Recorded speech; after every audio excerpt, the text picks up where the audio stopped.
কদিন হলো গরমের হাওয়া এতটাই পড়েছে যে মনে হচ্ছে চা ছেড়ে কোনো ঠান্ডা কিছু পান করি। আর ঠান্ডা কিছু বলতে এখন তো গ্রীষ্মকালের দিনে ছাতু আছে, তাই সকাল সকাল একটু ছাতুর শরবত বানিয়ে নিচ্ছি চা খাওয়ার বদলে।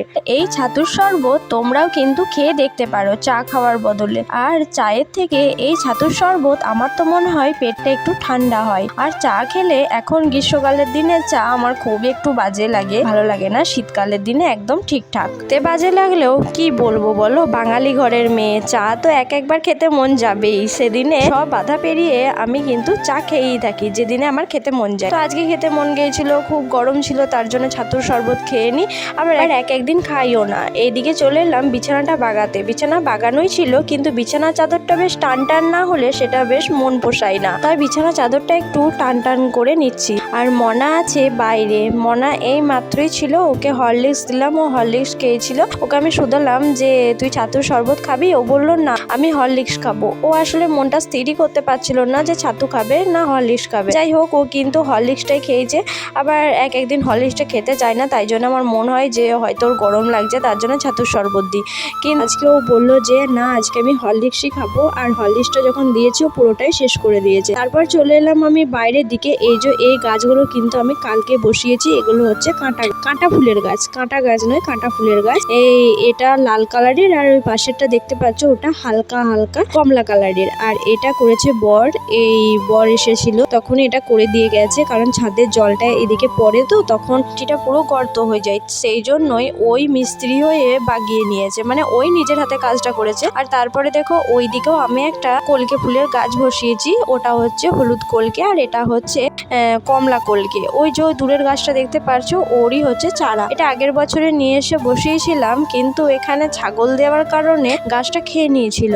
আর এবারে দেখছি আবার গজিয়ে গেছে। এই রাস্তা দিয়ে আসছিলাম, আস্তে আস্তে তোমাদেরকে গাছগুলো দেখালাম। আর আমি এখন যাচ্ছি ঘুটের বস্তা আনতে। কোথায় বলো তো? সেই শিবতলায়। ওই ঘরটার নিচে একটা ঘর করা আছে, ঘরের ভেতরেই কিন্তু বস্তাগুলো ঢোকানো আছে। আর তারপর ওখানে মনা মা মা করে ডাকছিল। তারপর মনাকে আমি ডাকলাম যে এই দেখো এইখানটাই আছে ঘুটের বস্তাগুলো। জানো প্রচুর রিস্ক ঘুটের বস্তা নেওয়া, কারণ এখানটায় দেখেছি একবার চিতির সাপ ঢুকে বসে থাকে ঘুটের বস্তার ভেতরে। তখন আমি একটা লাঠি নিয়ে যাই আর প্রথমে ঘুটের বস্তাটা চাপড়াই, তারপরে কিন্তু আমি ঘুটের বস্তা নিয়ে আসি। আর এখানে অনেক ঘুটের বস্তা আছে, বর্ষাকালের জন্য সব জমানো আছে। আমি নিয়ে যাচ্ছি, এই যে মনার ছেলেটাকেও নিয়ে যাচ্ছি। তারপরে ভাবলাম যে মনাকে একবার দোলাই। আর এই দোলনাটা ওর বাবা এসেছিল তখন, কিন্তু এই দোলনাটা ওকে করে, দোলনাটা থেকে আমারও মনে হলো একবার দুলি। বাপরে, দুলতে তো পারছিলামই না। আর মনা আমাকে সবসময় ধরতে আসছে, মনাকে আমি সরিয়ে দিচ্ছি, কখন ছিঁড়ে পড়ে যাব, হয়তো পাটা ওর গায়ে লেগে যাবে, কোথায় লেগে যাবে তার নাই ঠিক। আর ও আমাকে দোলাতে আসছে। ও আমাকে দোলাতে পারে বলো? ওকে একবার দুলিয়ে দিলাম, এই যে দুলছে। আর ও এখন দুলতে পারছে না, আমি ওকে বলছি নিজে নিজেই দোলা যাবে, শিখিয়ে দেওয়ার চেষ্টা করছিলাম। আর ওর ছেলেটাকে আমি গাছের ওপরে তুলে দিয়েছি। আর এই আম গাছটা হচ্ছে আমাদের। এই আম গাছটা জানো তো একটা আম ধরেছে। এই আম গাছটাতে এত বড় আম গাছ হলো, কলমে চারা নাকি জানি না, যে একটাও আম আসে নাই। আমার যতদিন বিয়ে হয়েছে আমি ততদিনই আম দেখতে পাইনি। এই সবে বিয়ে যে 4 বছর হতে যাচ্ছে, ততদিনে আমি একটা আম দেখতে পেয়েছি। তাও আবার মনা সেটা ছিঁড়েও ফেলেছে। পুরি খাবার বলতে আজকে সেরকম কিছু বানাইনি। আজকে বানাইছি আলু সেদ্ধ। আলু সেদ্ধটাকে পেঁয়াজ লঙ্কা তেল খড়িয়ে কিন্তু মাখবো, সেটাই ভালো লাগে দেখবে নর্মাল খাবার। আর মনার আজকে ইচ্ছা হয়েছে ম্যাগি খাওয়ার জন্য, তো সেই জন্যই মনাকে ম্যাগি বানিয়ে দিচ্ছি। মনা ম্যাগি খেয়ে নেবে, আর আমরা বাকিরা সব মুড়ি খেয়ে নেব। বাকিরা সব বলতে আমি, মা, বাবা। এই ধারে ম্যাগিটা আমার হয়ে গেছে, তাই তেল লঙ্কাটা খড়িয়ে নিচ্ছি। পেঁয়াজ কুচিয়ে একবার তেল লঙ্কা খড়িয়ে আলু ভাতেটা মেখে দেবো, আর এদিকে মনাকে ম্যাগিটা ঠান্ডা করতে দিয়ে দেবো। একবার পাখাটা চালিয়ে দেবো, তাহলে ঠান্ডা হয়ে যাবে। আর মনার ওদিকে মন হচ্ছে আমার মতো এরকম দাঁড়িয়ে দাঁড়িয়ে কি হচ্ছে দেখবে, সেই জন্য একটা ঘর থেকে চেয়ার নিয়ে এসেছে। আর চেয়ারের উপর দাঁড়িয়ে ও দেখছে। আর আমার ওকে ভয় লাগছে, ওকে বারবার বলছি তুই সরে যা। জিরেগুলো দেখবে তেলে দেওয়ার পর জিরেগুলো ফটফট করে ফোটে, আর সেরকম ভাবে কিন্তু জিরেগুলো ফুটছে। আমি যখন রান্না করতাম না, জাস্ট এইভাবে বাড়িতে, মানে আমার বাপের বাড়িতে যখন আমি তেল লঙ্কা করাতাম, তখন আমি কিভাবে তেল লঙ্কা করাতাম জানো? এই জিরেগুলো ফুটে ফুটে লাগতো বলে মুখে চোখে গামছা বেঁধে মনে হতো যেন আমি কোনো যুদ্ধতে যাচ্ছি। সেইভাবেই কিন্তু তেল লঙ্কা করাতাম। বেড়াতে যেতাম, তীরে যখন ভাসতাম।